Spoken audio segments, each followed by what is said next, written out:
about to see you. I'll have to do. Okay, whenever you're ready. Okay, yeah.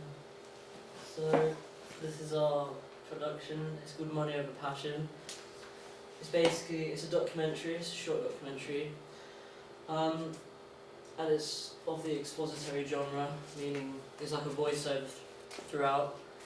The main aspects are that it focuses on auto-tune and talent shows and how that's like changed music over time. And like, so basically what we're trying to find out in it is whether music's become more about money rather than like having a passion for it overall, sort of thing. And for it we got reliable interviews who could back up our point we were trying to make.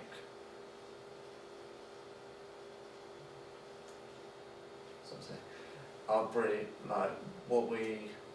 our original idea was, how we came up with it was we're both really into music, as is everyone else, and it's just such a big like cultural thing that everyone just enjoys and is heard every day. So that's why we chose to do about it. And the reason we chose auto-tune in particular was because you notice it a lot more in music now. So like rap, occasionally in rock, but mostly pop and rap, and it's almost become an instrument in itself. So it's self-production.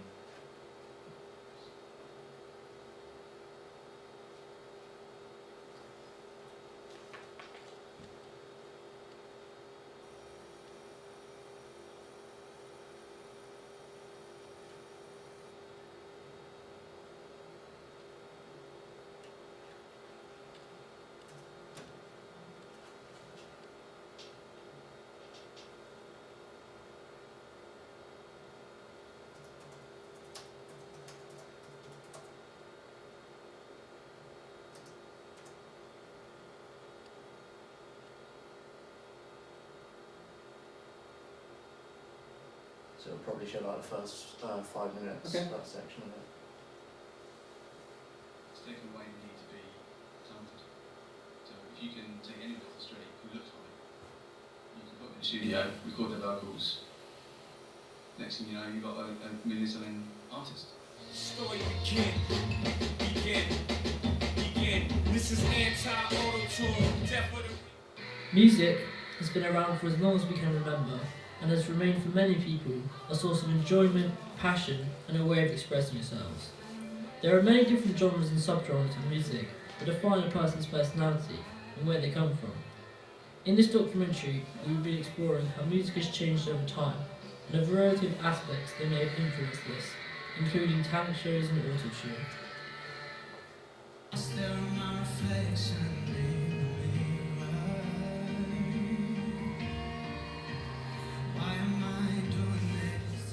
To gain the ultimate answer, whether is music now about money over passion?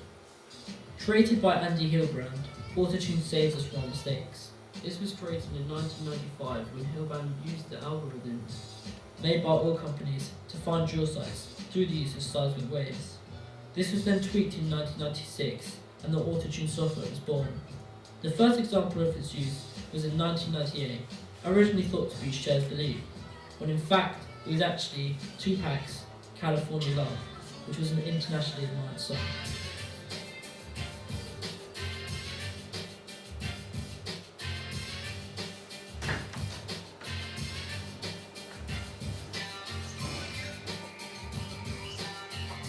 Auto-tune is one of those ones that's a modern, when it first came out, it was like, oh, okay. You might have a great performance on the vocal, particularly when it was more tape-based. You had great performance, but there might be one thing in it that just clicks you in. Then I think it becomes an invaluable tool. In our first album, Black, we had a producer who was listening to some of our tracks and decided that some of the vocals weren't clear enough, not good enough, a bit wavy. So he suggested we use auto-tune. He knocked down the tracks and we listened to it. We we listened to it back and decided that actually we didn't like it. Levels everything out, takes out all the feeling. As of 2019, autotune has rapidly increased as a hugely popular tool within the music industry, making music genres such as pop and rap very popular.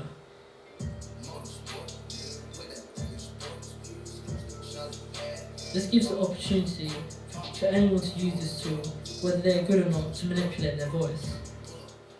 The heavily affected pitch of autotuned vocals in pop music has led to much controversy among musicians and listeners. Singing, which was once a skill, can be done by pretty much anyone now. It's a very useful get out of jail card occasion. I think the issues with it sometimes is that it's used quite lazily, or it can be a bit of a fix-all to kind of to not have to try hard to be creative. I think the same thing applies with regard to lots of other studio tools, be it compression or reverb or echo. Many artists argue that autotune removed all the skill from singing, as well as destroying the minute accuracies that were the soul of many songs. The slight inaccuracies that made us so human in music have now gone. Doesn't really help the music industry overall, because what you're doing is you're taking away from the art and the ability of people. You're making it so that what's happening instead is you can pick anybody off the street that looks right and get them to sing, because they don't have to have a good voice, they just have to look right. This is both admired and hated by many artists. So that's like the first 4 minutes of it. So we have, in our production, we have one half which is autotune, and then the other side which is talent shows.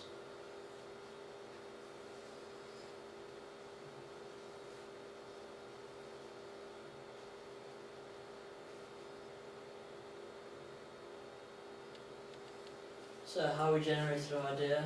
So the first thing we did was we came up with 3 short concepts for ideas, and we sent out a survey to the class. This idea was the most voted on, so we went with this one, and we were happy with that because this is what we wanted to do. We then made another survey which showed the developed idea and basically asked for any improvements. That's pretty much how we came up with the general basic idea. So we produced our work for Rain Dance Film Festival, and the reason we did that was because it was designed for our age group, as well as that being our target audience, so it kind of just made sense to do so. Ours would come under the category of short documentary, so to put that in, it had to be under 45 minutes, and ours is 10 minutes altogether.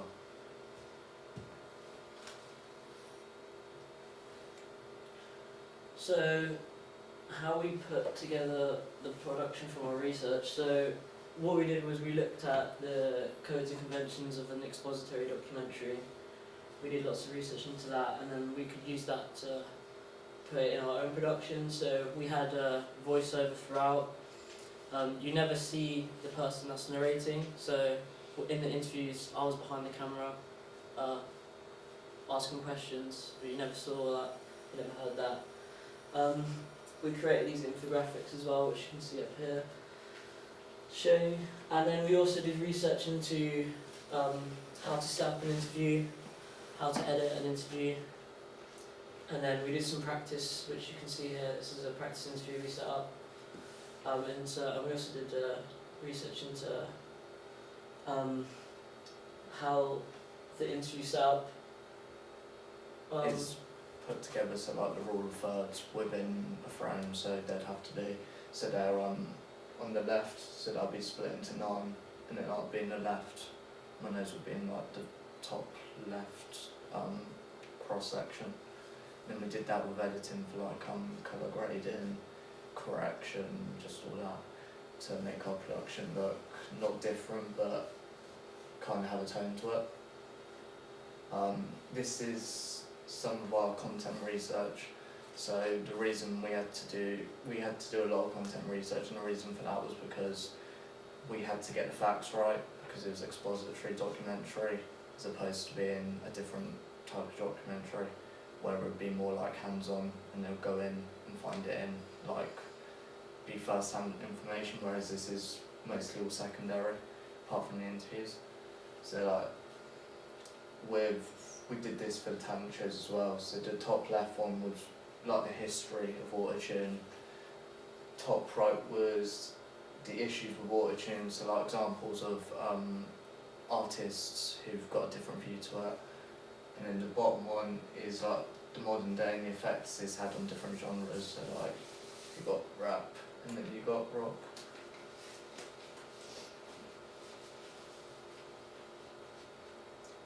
Yeah, so why to trust our documentary? So before we thought we could have anyone being interviewed, we thought we had to get people with experience and like knowledge, so people would actually listen to what we were saying in the documentary. So we had 3 different interviews. One was with Steve Bryan. He's a member of a rock band called Underdog. He's the drummer of the band. Next, we interviewed my friend Tariq. He's from Maidenhead and he makes music on SoundCloud, rap music. He has like he's like from the younger generation, so his opinion on autotune, he's much more open to the idea of its use. He like enjoys the music. Then finally, we interviewed Ian Davenport, who's a music producer. He's produced music for bands such as Radiohead, so big bands, and he has a strong understanding of music production and autotune, as well as he had some strong views on talent shows as well. And the reason, especially like with Ian, that benefited our production was the fact that because he's worked with like Stereophonics, Radiohead and Gaz Coons, he's got like as well as the experience, he has like first-hand sort of opinion on the tool itself, as well as it actually having meaning to our production sort of thing, and you're more likely to believe what he says because it's his job, rather than, I don't know, maybe what Tariq says or Steve says because he does it for a job sort of thing.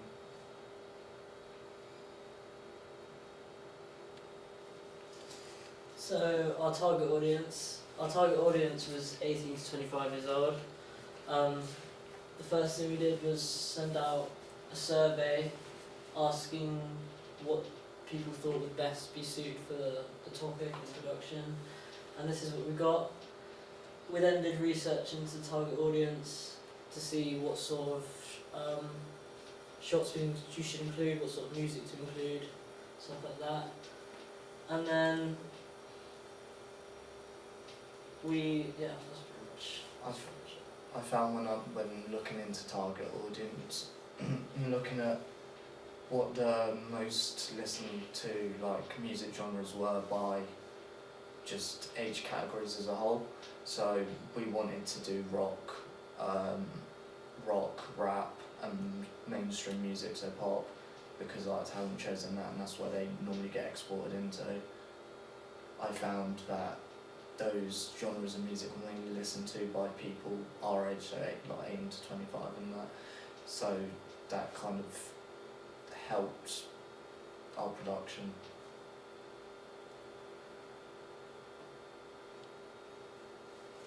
So how we adapted it through the process. So basically we used feedback to help develop our production.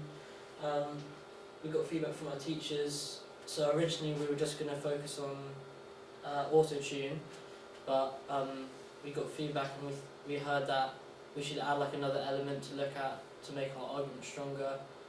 So we were suggested to look into modern day talent shows such as X Factor, which is what we did.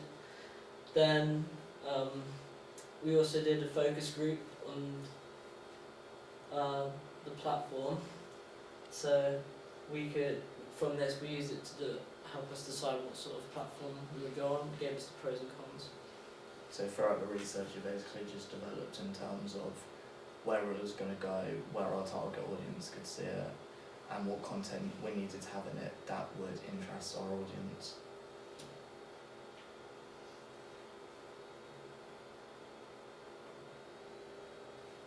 So the platform will be aired, and the reasons why is YouTube, and because it gets over 300 million views per day. And also I think a high majority of that audience, those viewers are 18, younger people, because they've got the time to be watching stuff. So in a way, it just reaches our audience, as well as it perhaps reaching other audiences, because as I said earlier, music is a cultural thing, so not one age group is going to be interested in music, but it's going to be, what's going to figure that statistic out is how many people listen to it. So you may find that 45 to 50 year olds listen to a lot of rap, therefore they will be interested in this. So YouTube overall just helps us reach more audiences. Any questions? What do you think was the strongest part of your production? Probably our interviews, just because they were quite they were difficult to get, and they're kind of what makes it, because they're giving the viewers the information that they're going to believe more than what we're saying. Mm. Yeah. How did you manage to get those interviews? Well, we just for the music producer Ian, we contacted him through email, but also Jordan knew of him from before. Tariq was my friend, so I just asked him, and Steve, he's my uncle, but then he's in a band as well as, and he's performed a lot of gigs, so it kind of just worked well. So you kind of use personal contacts to get to Yeah. find people. Again, with Ian Davenport, how did you get to know him? So, when I emailed him, I didn't say that I knew him, because I wanted to. Where do you know him from? My my brother knows his son Okay. from primary school. Okay. So again, it's like a connection that you. Yeah. Okay. So when I messaged him, I didn't say that I knew him, but then it took about 2 weeks to get a response. When I did get a response, he was like, "You should have said that I knew your mum and your dad and you and all your family." I was like, "Well," but I didn't overly want to say that because I didn't want to put pressure on him. You know. So yeah, that's good. All right. Well done again. Excellent. Very good. Very good.